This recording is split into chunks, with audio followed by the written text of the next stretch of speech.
মুর্শিদাবাদের ভগবানগোলায় ভয়াবহ অগ্নিকাণ্ডে পরপর পুড়ল 3টি বাড়ি। পাশাপাশি হরিহরপাড়াতেও অগ্নিকাণ্ডের ঘটনায় মৃত্যু গবাদি পশুর। মনোবীক্ষণ পলিক্লিনিক, চিকিৎসার জগতে এক দশক। এখন এখানে সব বিষয়ে ডাক্তারবাবু একসাথে তলায়।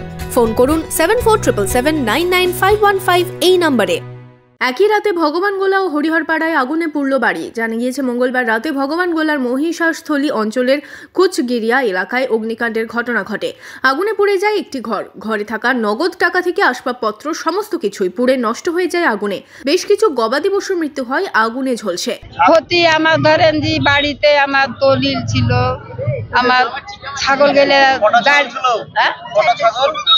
দাঁড় গেলে ছিল 4টার, বাচ্চা গেলে ছিল 2টে।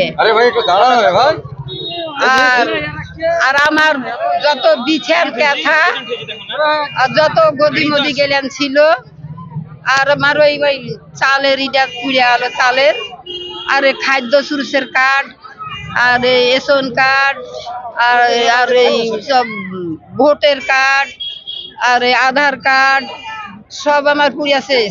অন্যদিকে হরিহরপাড়াতেও ঘটে অগ্নিকাণ্ড। প্রদীপডাঙ্গা গ্রামে গভীর রাতে অগ্নিকাণ্ডের ঘটনা ঘটে। গোয়াল ঘরের সাজাল থেকে অগ্নিকাণ্ডের ঘটনা ঘটে। গভীর রাতে আগুনে পুড়ে যায় গোয়াল ঘর সহ আসবাবপত্র। মৃত্যু হয় বেশ কিছু গবাদি পশুর। 4টে খাসি, বড় বড় খাসি, দাঁড় আছে।